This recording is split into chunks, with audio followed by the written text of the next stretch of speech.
Hi. We are the Highwaymen. It's finally Friday here at CRS. There's nothing I hate more than Hello Boomer. Don't be a boomer. Download the CRS app. In fact, when you do that, you can engage, ask questions of the panelists. More importantly, you can take a survey at the end of that. Who knows, you may get your free registration for CRS 2021. Hey, New Faces is tonight, and if you're not going, please turn in your ticket. It's a big demand. By the way, if you're not going, you're a schmuck, because I have Ingrid Andress and Morgan Evans playing. Hey, it's Dave Kelly, and coming up at noon today is the BMLG lunch. You're not going to want to miss that, so make sure you are there early, because trust me, it's going to kick off with a bang. Hey, we're about to get educated, and it's hard to get educated if your fucking phone goes off. Turn it to silent. Okay, you ready? It's time to get going for another session at CRS 2020. Let's do this. Good to go? All right. Good morning, everybody.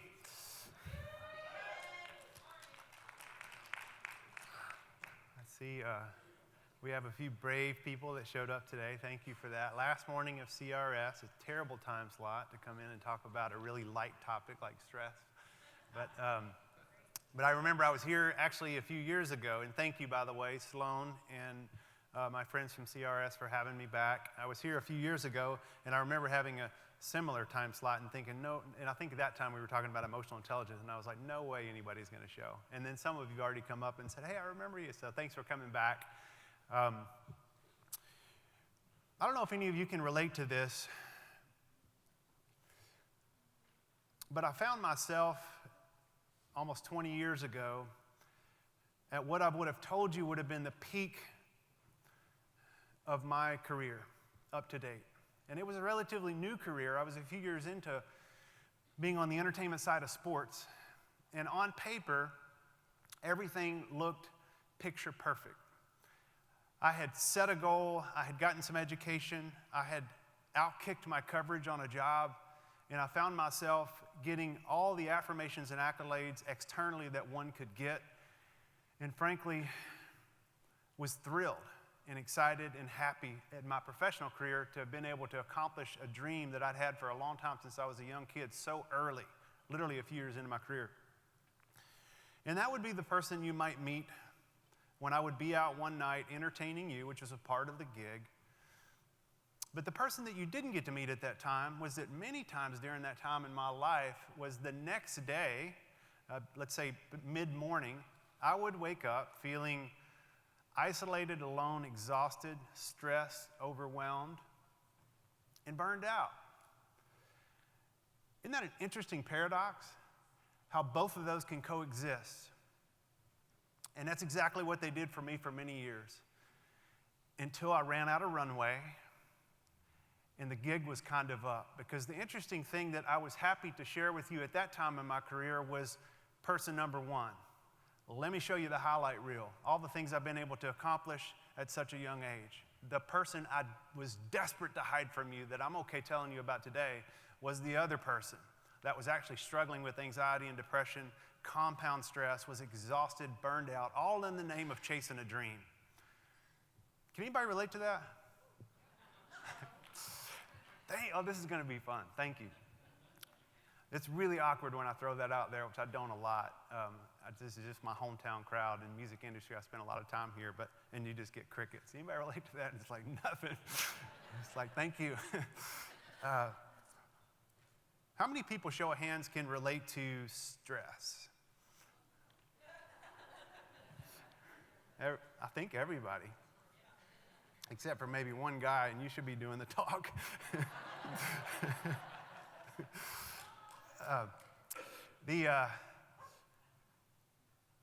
If we had room in here and had time, I'd love to get you guys up and move you around a little bit just to discover a little bit more about where stress is, what it means, and I'll talk a little bit about the science behind it, but I think that alone is enough. The fact that everybody in this big room, I believe almost 100% of the people raised their hand when I said, can you relate to stress? Now, my guess is you probably don't have a built-in outlet for something that's so highly relatable.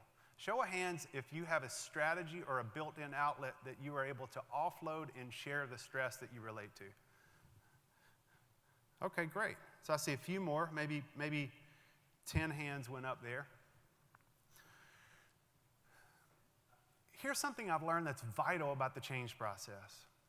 Now, here's the good news is when I had that collision course and I ran out of runway, I hit a pretty significant low in my life, personally and professionally. That significant low, I had two options at that time. I could either turn away and continue to numb out, which I did a lot of creative numbing, which I'm sure I'm not alone in that category. And it was fun until it wasn't fun anymore. I could continue to hide and run from it, or I could allow myself to be seen and therefore spoken into, and then I wouldn't be alone in what it is that we all relate to. And that's what I did. And the right people came around me at the right time, and I had a lights coming on moment, and it absolutely changed my life professionally and personally because I pivoted careers and got into the change space. And I began to get really curious about psychology. Little did I know that after working in crisis intervention and psychology and counseling over all the years, that it would bring me right back home to the creative space in which I started. Because now I spend a significant amount of time working in the music industry and in the creative communities in TV and film and music. And wouldn't you know it, that the information that I've been fortunate to build and experience I've been fortunate to build over the years has never been needed more or trending more in this space that we all get to call home and work in. Hence why I'm here doing a panel of one this morning, I guess. This was going to be a panel, and I think I was the only one willing to show up and talk about stress this morning. 3 important things that I think you should know. One is, how important do you believe it is for you to change? 2 is, how confident are you that if you could change, you decided you want, can't read those. How confident one is that if they can change, they decide they want to. And number 3 is, how ready are you to change? These are questions we typically don't ask and we bypass. So this morning we're talking about stress, and I love the topic that they came up with for this panel, Say Yes to Stress, because I view stress a little differently than maybe the traditional person that might be up here talking to you about how to deal with it or get rid of it. Because every tactic I'd ever seen or been coached in as it relates to stress was here's how to eliminate it. And here's the 9 things you can do to get rid of it. And what I want to invite you into is not getting rid of it, but inviting you to take a closer look at it. Because I think it's more realistic if stress has a seat at the table and not something that we hide from everybody around us. So I'm not asking you to get rid of stress this morning. I'm just asking you or inviting you to change your relationship with it. Because what happens, I believe, and let me just show you guys a quick example here. If you would be willing to stand up.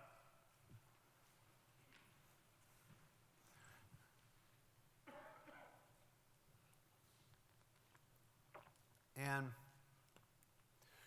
I'm going to ask you to close your eyes if you'd be willing and stand on one foot.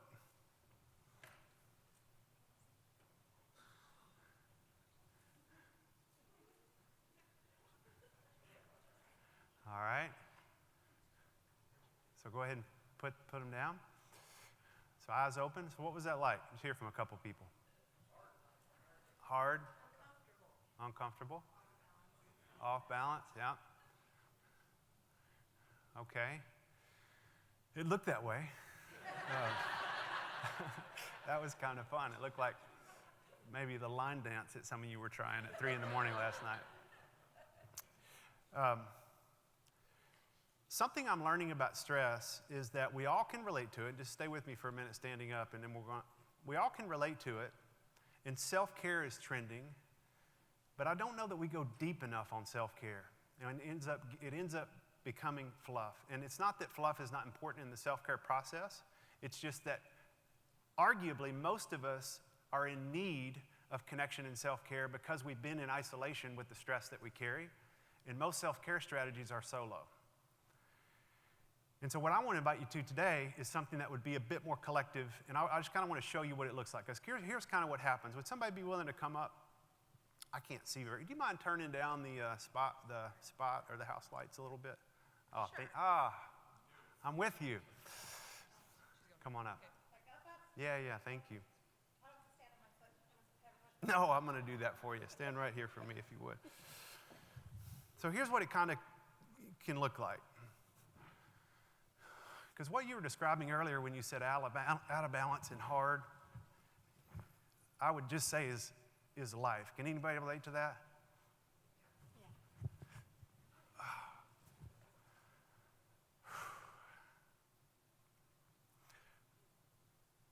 For me, you are in this season work. Meaning you are the thing I reach for when life feels out of balance, exhausting, and hard. And when I feel stressed and when I feel out of whack, you're typically my go-to. And thank you, because it works. Did you notice what happened when I found it? Did you notice what happened with me? Deep breath. I was like, I found something I can get grounded in. Here, the only problem is that 95% of the time, in every new interaction I ever have, I talk about you within the first 30 seconds. And if one of you were to ask me, who am I beyond what I do? I don't know, often, because I am so attached to you that you've become my identity. And what I've learned from working with people over the last 15 years, particularly in your space, is that this is not sustainable. And here I stand as a professional, armed with all the tools that I hope to share with you to be effective in your own process, your own life, and your own profession, and owning right out of the gate that I struggle with the very thing I'm going to be talking about today. Because historically, I was backstage. I was behind the curtain, and I was advising the people that you help distribute and deliver their art to the world, meaning I've had a front row seat to working with a lot of artists at their best and at their worst, and I was giving them life theory and strategies about how to separate who they are from what they do so that they could stay grounded in their creativity. And then over the last few years, I've been pushed from backstage out front, and it's gone from theory to reality. And I'm getting invited to stand on more of these to try to tell you about something I believe in, and it's challenging everything I thought I ever knew. Because I'm the one now that got home at 8 o'clock last night from a 3-day work trip, and my 2 young kids, when I walked in the door, saw me without any emotional availability left because I was cooked, because I've been talking for 3 days. And that was supposed to be kind of a little mini vacation. Anybody needed a vacation after the vacation? So I stand here today in humility and say that this is something I struggle with. And why would I want you to know my struggle? Because until you know it, I don't have the ability to change it. So let me show you something else. So now I want everybody, eyes open, find a fixed point in the room, and just stand on one foot. All right, what'd you notice? To the ability that the brain can see itself, it can heal itself. But very rarely do we share the parts of our psyche that feel stuck, struggle. This is the part we hide to try to save face, to show you that we're competent and we've got our shit together. Thank you for the head nods. Everybody can relate to that. It's just human nature. It's countercultural to stand up here and be able to say, by the way, I'm an expert in this space and I struggle with it. How would you trust me? Well, what I've learned is that you trust people more when you know their truth and when they're not trying to come at you as an expert at 20,000 feet and drop in a bunch of information that they don't live, practice, or preach. This is real, it's challenging, and the only reason it's been so challenging, and we see so many people in our space in the creative industries burn out and crash, we see it way too often, is because we do this alone and typically not together. And you can pick your poison, whatever this might be for you. Could be alcohol, it could be porn, it could be, those are classics, but sorry. I would call that a medicator. What is it that you use as a go-to strategy to numb emotion? Because we typically are good with comfortable emotions and not so good with the ones that culture tells us we shouldn't feel, like stress and sadness and anger and grief. Most of us are sitting on a mountain of blocked grief. Not the traditional one that you have when you lose a loved one. That's pretty classic grief. But grief is a very interesting process that very rarely do we give it a human opportunity to experience in community. Thank you for being enrolled in my medicator.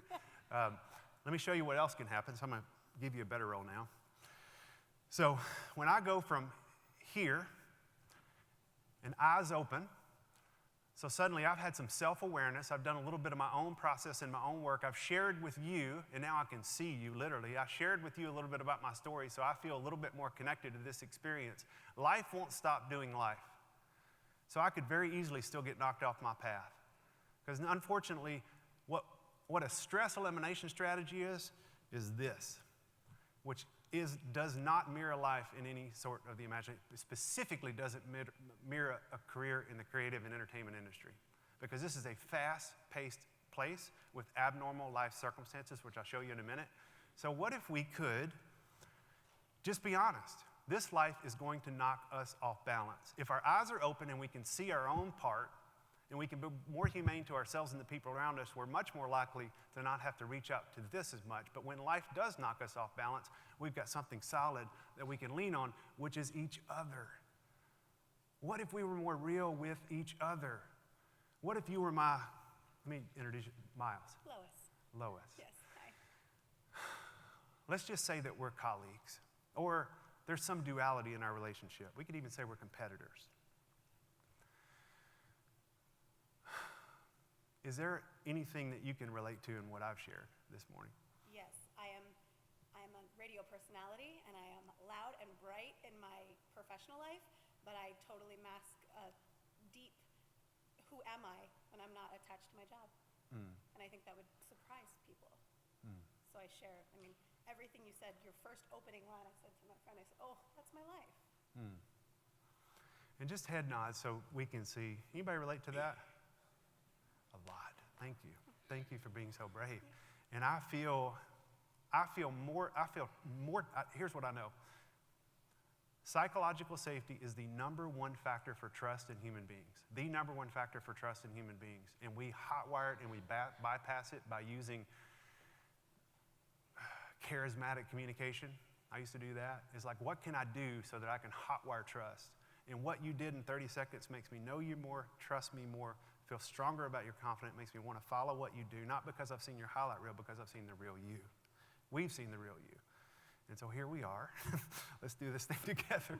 We're kind of vulnerable and naked on the stage in the first 10 minutes of the presentation. This is Stress, ladies and gentlemen. No, thank you. Well Thanks done. so much. Good job.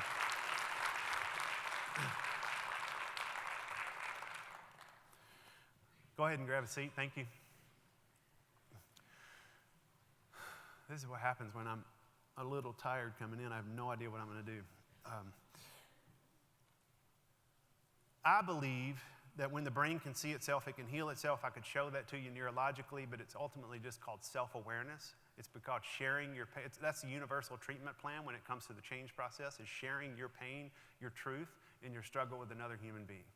It's not that we can't be lighthearted and have a big time together, and I know you've done a lot of that probably this week at CRS, but we also can become more real with one another, and it will change the outcomes of how we live, love, and lead. That I can assure you, because I've been front row to thousands of people that have walked that process. I love this visual of a young man who got a real gift from his teacher, who his teacher could relate to. His teacher was colorblind, and this young man is colorblind, and he gave him a gift. I want you guys to see. Okay, well, they're all yours. Okay, they're all yours. Let's see what it does.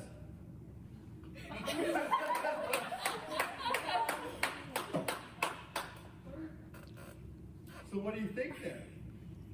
Look pretty cool? That's awesome. Hey, come here. Come here, dude. Oh, I'm so happy for you. Mom, you better get in there too. That is so awesome. I told you it's going to be a little emotional. Hey, now that just tells you how beautiful the world you have. God and I got to see it for the first time, right? So be happy, be appreciative of it. All right? That is so cool.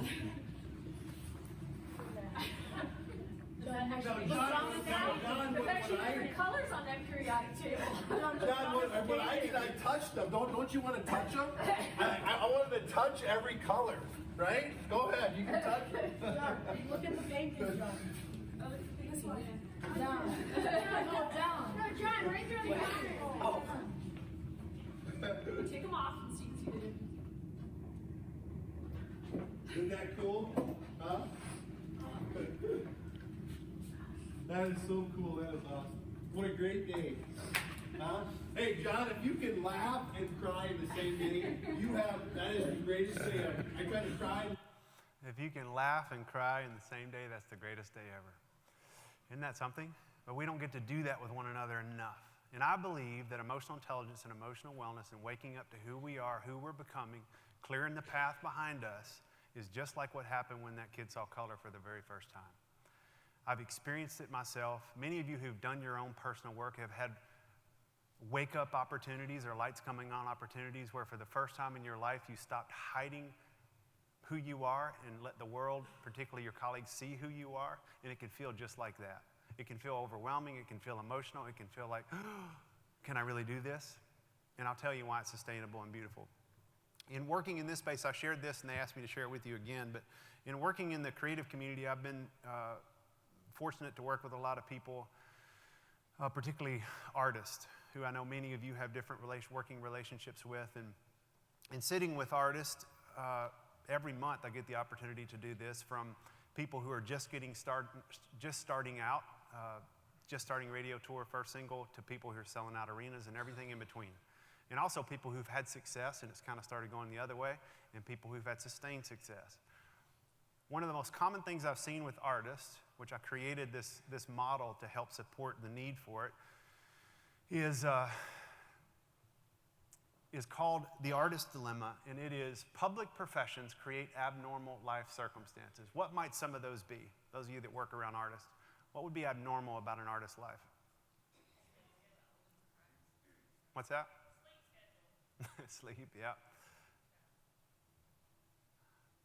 Always being on, always being known, always being available. Schedule's crazy, really tough work-life balance. And those are some of the challenges. Now, obviously, there's a lot of opportunities in getting to do what you love to do, and we all know those. We've been celebrating those all week. But those can be the real challenges, which is why we've got way too many Princes and Amy Winehouses and Kurt Cobains of the world. We've lost way too many of our most talented voices on the planet because we've ignored something for way too long in the creative communities, which is so amazing that you guys at CRS are progressively ushering it in. And we're going to pivot in a moment because typically a lot of our life has been hyper-focused on the artist. And what I'm going to invite you to do here in a moment is to turn the corner so we can kind of put down the microscope and pick up the mirror and say, how has this career been abnormal for me, not just for them? So we talked about what's abnormal for the artist. Public professions, they create these abnormal life circumstances. Abnormal life circumstances create high levels of stress. What we know about unaddressed stress is that it creates strained relationships, burnout, anxiety, depression, loneliness, addictions, etc. All of which kill creativity. So creativity is what got you here, and you've signed up for a career that in some ways is designed to kill it. Isn't that interesting? Such an interesting paradox. That the very thing that brought you to the dance, you're actually signing up for something that it will likely kill it at some point in your career, because it's going to pull the very thing that brought you here, which is being grounded, your worth, who you are, your divine gifting. I had some friends that I was able to sit with a week or two ago that work in this space. And I created this for them because they work in different parts of the business, as do you. I know many of you here on the radio side. But mark out artist, and let's just put the entertainment industry's dilemma. And so what's abnormal about your profession? Schedule, balance, workload. What's unique? What's challenging about your profession? What's that? Yeah, always needing to be on. Yep, recognition. Competition. So the entertainment industry has a dilemma too. And I believe that people that work in this space deal with abnormal life circumstances. Abnormal life circumstances create what? High levels of stress. 100% of the people raised their hand in here. 10% of you said, I know how to deal with it and offload it. Unaddressed stress, here's what it creates, all of which kill. And I don't know what brought you to the dance. I don't know what brought you into your profession. But likely it was creativity or connection or relationships of some kind. And unchecked, the very gifting that brought you to your profession will be the one that will kill it. This is something that we ignore and we typically tuck in, and we use it as rocket fuel to make us highly successful. And it will work, but it's not sustainable. I mean, let me say this. It will work. In my field, My mentors, who are 30 years in front of me and who stood on stages and won all the awards for making impact in the emotional and mental health space, they were the ones I reached out to 5 years into the field when I was working 80 hours a week and running through relationships, all in the name of trying to help people. And I would pick up the phone and I would call so-and-so who was running a big facility, and they've been doing this for a long time, and if I were to call and ask them about finance and HR, boom, I got exactly what I was looking for. But when I called and said, how in the world do you do the work-life balance thing and deal with stress in this industry? Crickets. And one of the reasons I learned why it was crickets is that a lot of these people that I really looked up to and admired in what they'd accomplished professionally, they were on their 4th marriage and they were estranged from their adult children. And they were exhausted and they were worn out, but they were smiling because they just got honored for what they did instead of who they are. And I don't think you have to trade one for the other. I think we can do both, and I don't think it's ever too late to be able to love what you do and bring all of you to the table. That's called stress management, in my opinion. The problem is that most all pathology, self-defeating, self-destructive, persistent, resistant change behavior is rooted in something called emotional trauma. Trauma occurs when human needs are not met on a relatively consistent basis, including the need to process trauma-producing moments or experiences.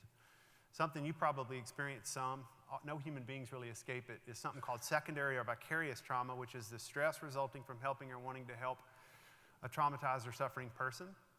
Vicarious is something that, and why did I add these 2 slides? This is not a mental health presentation. Usually I talk about kind of what's the narrative that would drive symptoms of stress. Ultimately, if you want to take trauma away and just call it compound stress meaning stress that we've had for a long time that we've never really looked at, owned, or talked to another human being about.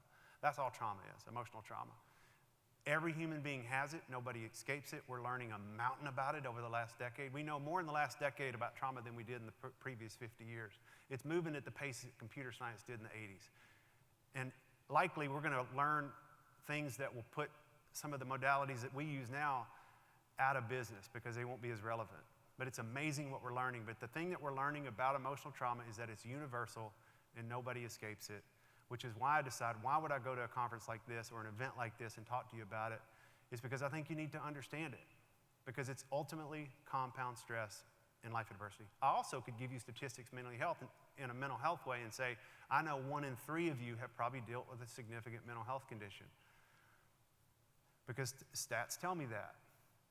We are the most stressed out, isolated, disconnected, depressed, suicidal ideated, that's not the right word, suicidal ideation cohort in American history.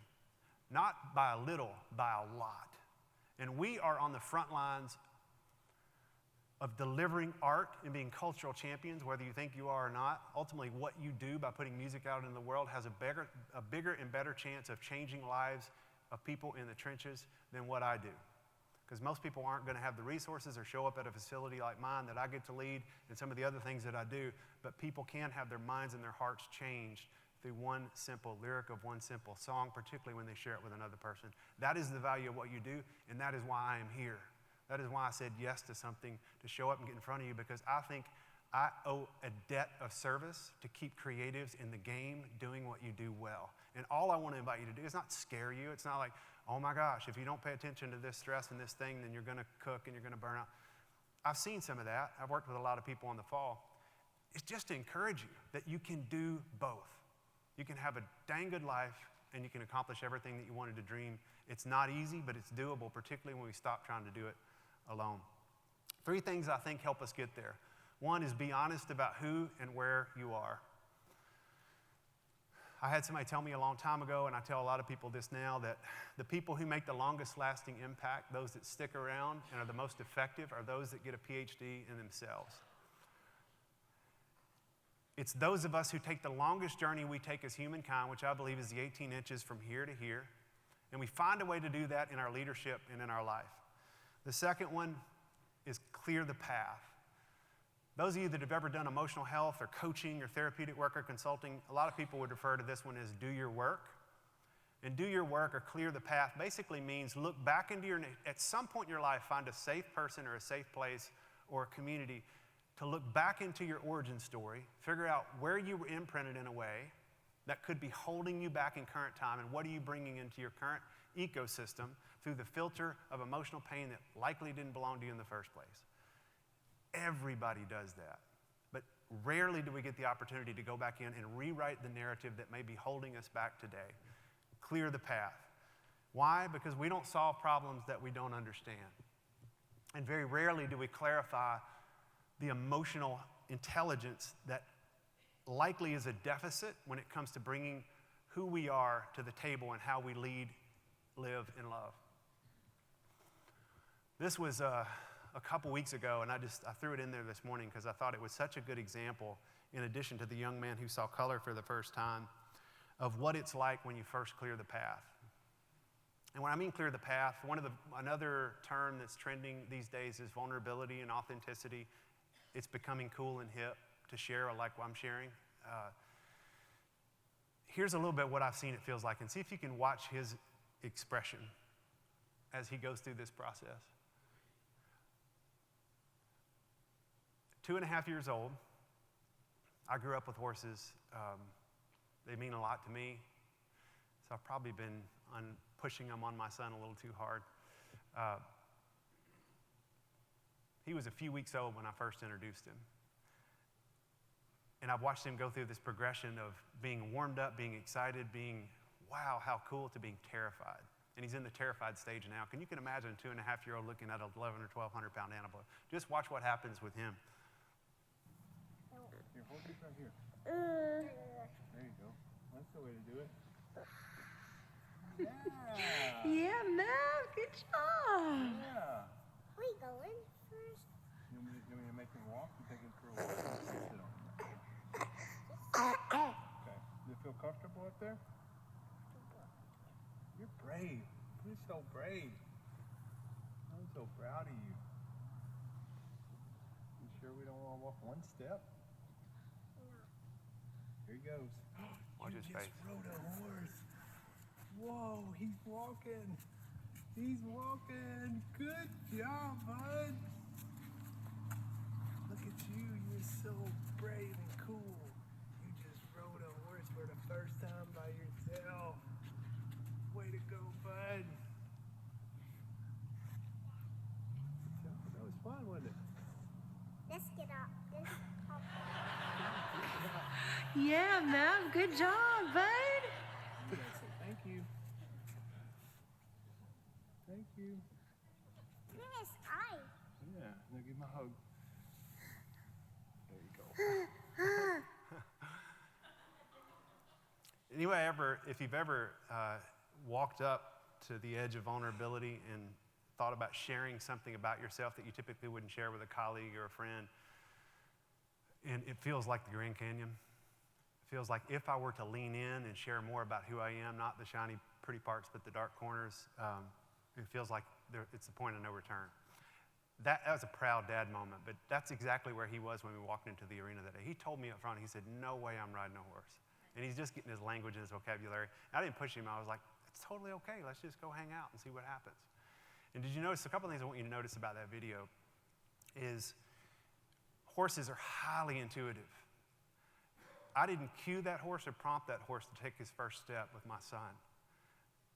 He knew that my son was ready internally before his mind could catch up. And he just took that old wise horse just took the first step into what I believe will be something incredibly powerful in my son's life. They've been one of my biggest teachers, and that was way more than a first horseback ride. That was him walking through what was completely terrifying and not thinking I could do it. And then suddenly he got a little support from somebody who could see deeper into his soul, which was that 1,000-pound, 14-hand, beautiful old quarter horse.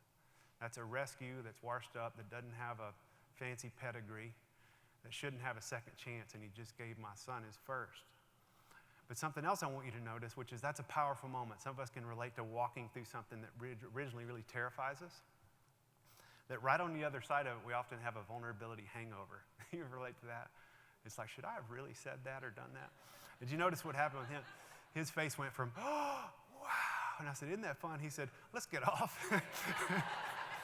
Get me the hell out of here. So just this last one, I'm going to encourage you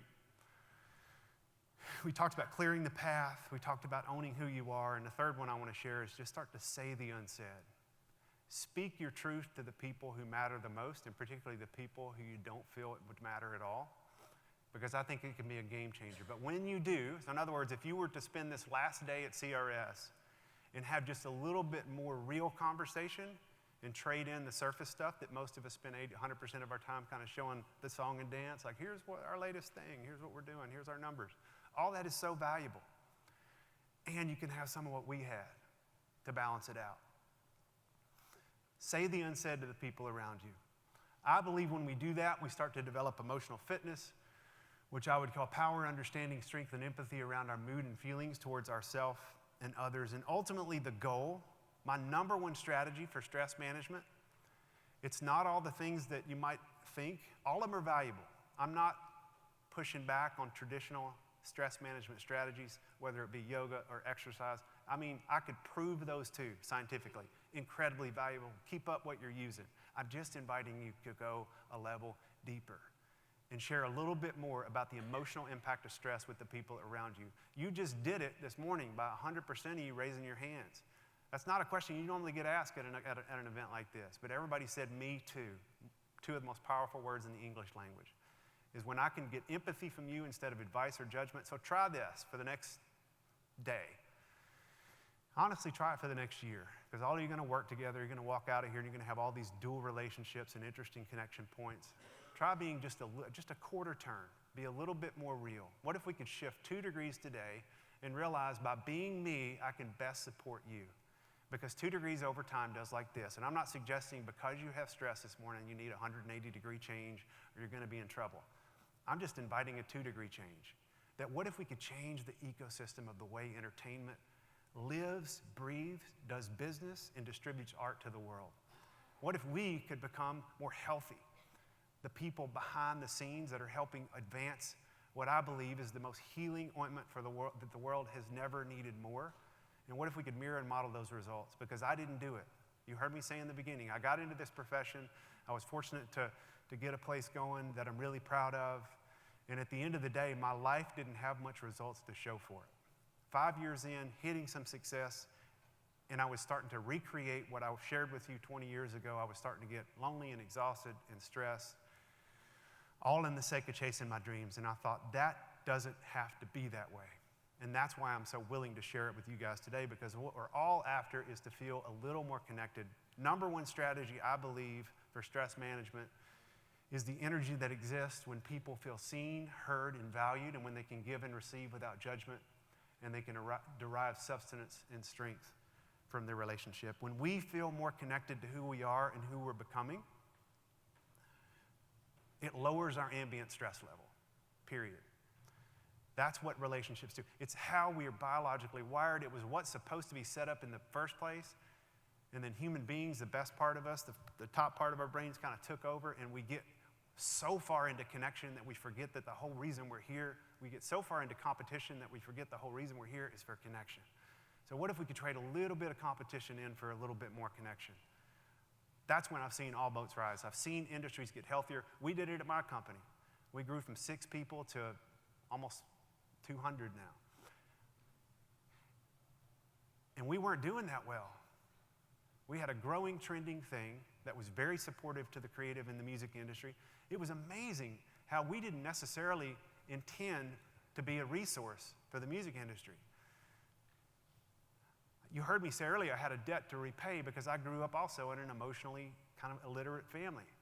We didn't do emotions. We did so much else well, though. My family's amazing. They looked awesome on paper. They're amazing human beings. If you were to meet them today, you'd see how much our relationships have evolved, but we didn't know how to do emotion. And I know we're not alone, because it's so many people don't talk through the lens of emotion. You couldn't identify a feeling if it hit you in the face. I couldn't. That was what I saw. You better believe that imprint affected me as I got on into life, until I did something about it and did the 2-degree shift that I'm describing.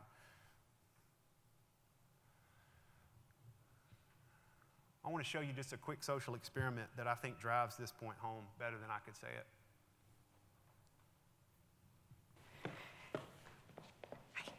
I'm Joe. Oh, David, nice to meet you. Nice to meet you too. I like your... Oh, thank you.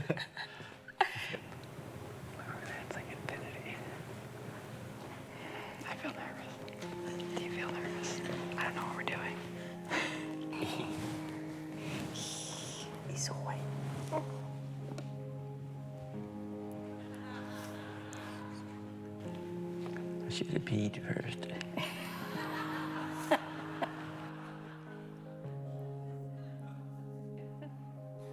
What, you mean staring at each other's, looking into each other's eyes? Doesn't seem natural. 4 minutes is a long time. No other instructions on it? No, I have to look in your eyes. Yeah, that's it. That's it. Let's get ready, man.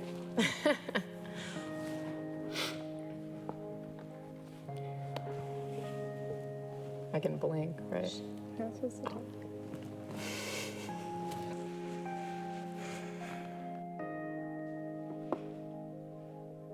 I'm gonna hypnotize you.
I could keep going. How did you feel? Weird. In 55 years of marriage, we've never really looked into each other's eyes like that.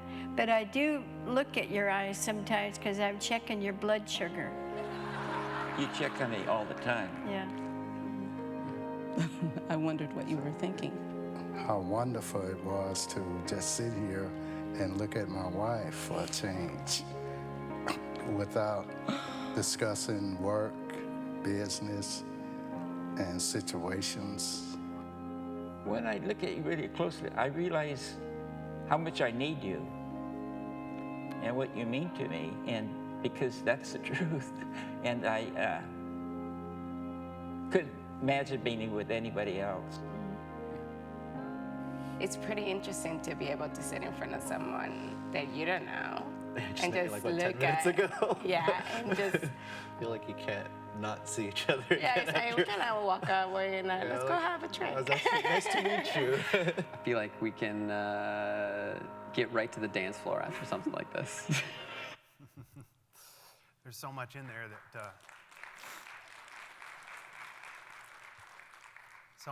that we won't have time to unpack it all, but I hope you picked up a lot of what I pick up when I watch that, and I've seen that a whole lot of times. I think I might even showed it last time just because I can't get away from how much it just slows down time for me.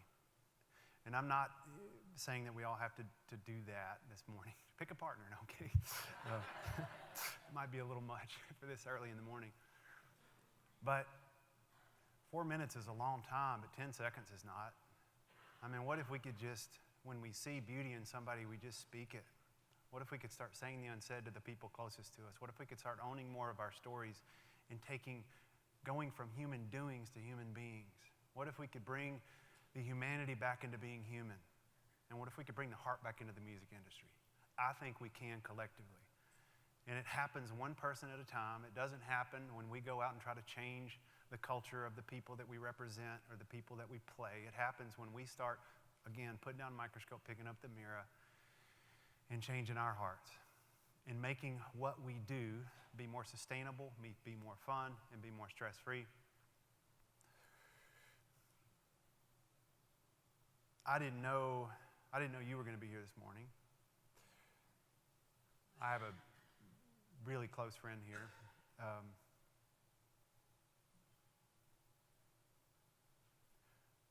We talk a lot, and we've gotten pretty good at this, but what I probably don't share with you enough is how much I value and appreciate you taking a chance on me when you did.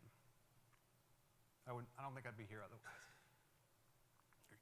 Respected gatekeeper in your space. You've done a lot in this world. And 10 years ago, you said, I think you need to be here more. And 10 years later, people don't look at me as the mental health guy everybody's scared to talk to.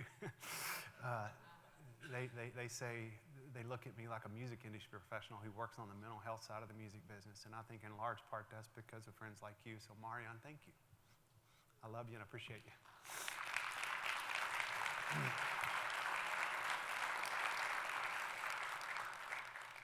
Now, you may think I did that for you. You may think I did that for you. And I hope there's a benefit. But I did that for me. Because when I say the unsaid and speak truth and affirm the people around me and don't just assume that they know what it is that I'm thinking or feeling in the moment, it lowers my ambient stress level and it raises my emotional intelligence, which is the name of the game. It makes me live, love, and lead better because we had a connection moment. So we don't have time to do that. We've only got a few minutes left together, but what if you could? What if you could have one moment like that today? One moment like that today could change your trajectory for a lot, trust me. And you could do it with somebody you know well. That raises the stakes a little more, which is why I probably had a little emotion in my throat, because it was you. But it could be any of us. It could be one of you that don't know one another that well, that you could just say, hey, I see you, man, I see you. I know you, I've seen who you are over the years, I respect it, I trust it. This is a little awkward because we don't typically do this, but it can be a game changer because I believe it anchors us in who we are. And I use an anchor model to our culture, which is a technique that's identifying and understanding the origins of our story so we don't live and react to current situations through a historical context. I'm not going to spend any time on this, but we teach a lot of companies this, how to be anchored into who they are, which is basically how to be more emotionally well, and that's living into authenticity, nurturing, courageous, humble, open, and resilient. One of my favorite poets, I shared this poem with some other friends last week, and it's one of my new favorites. It's from Wendell Berry. And he says, it may be that when we no longer know what to do, when we have come to our real, it may be that when we no longer know what to do, we have come to our real work. And that when we no longer know which way to go, we have come to our real journey. The mind that is not baffled is not employed. The impeded stream is the one that sings. Gosh, there's so much there. And the only reason I tell you that is because we assume that if you know all the other parts, the stress that we carry, the pain that we've experienced, then it's somehow going to put us as a disadvantage or it's a weakness. And what I'm here to tell you is that it will make you sing. When you are integrated and get in touch with all of you and not just the part of you that you want to show the world, stress goes down, trust goes up, we become better human beings because of it. Because we become better creators by becoming better human beings. That's what I've learned. That's my leadership model, is we become better leaders by becoming better human beings, and we become better creators by becoming better human beings. I want to close with this just as some encouragement. I shared with you about the kid that grew up in a really well-intended system that didn't do emotion well, and how I had to work my ass off to learn how to do emotion. And when you don't do emotion well, when you don't identify, clarify, and own what you're feeling, when you're feeling it, and stop trying to avoid and box it in, that is compound stress equals trauma. So I've had to work hard, and I still have to work hard. If my wife were here now, she'll tell you my normal stress response is to shut down. I got a trap door that can go down, and I can go into self-protection mode, and I'm not near as available as I am to all you strangers at home. Anybody think some of you can relate to that? There's nothing left in the tank when you go home. But when I was a teenager, and struggled to feel and was probably dealing with depression back then, but I put on as much performance as I can so I could succeed in every other life to try to hide it. The first time I remember crying was because of you. It was because a song invited me into a feeling I was terribly uncomfortable with. And I cried. And it didn't kill me. It scared me, but it didn't kill me. And I know I'm not the first one. But that changed the trajectory of me wanting to wake up and feel more. And so that's the debt I owe to the creative community, which is why I invest as much time as I can here to keep people like you in the game doing what you do well, because it translates and it matters more than probably you even know.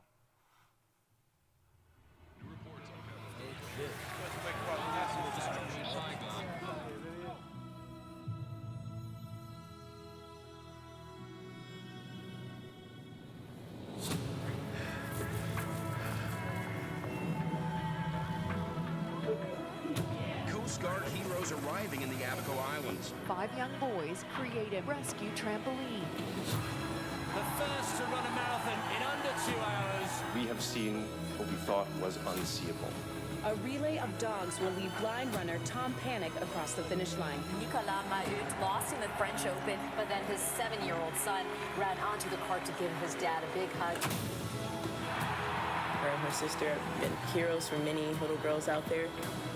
I want to thank my amazing mom. She's my hero. I love you. Exactly what I was thinking. When you are free to be you, it is the best feeling in the world. He's the Sully Sullenberger of pizza. My family is making a grant to eliminate their student loans. We know deep down what's right and what's needed. I'm gonna fight this. Who says I can't? Nobody! Here it comes. Never been done in competition. The category is love, y'all, love! Use your heart, your courage and vision to fix, to heal, to empathize, to connect. Because living life for something bigger than yourself is a hero's journey.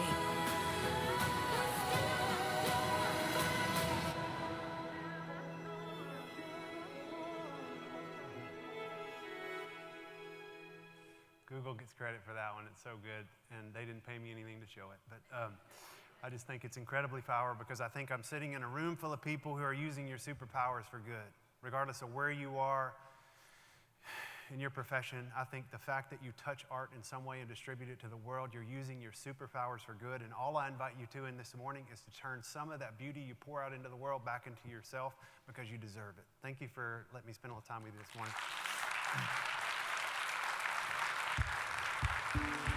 17 in a small town, weak knees in a CVS, door locked in the bathroom. What's it gonna be?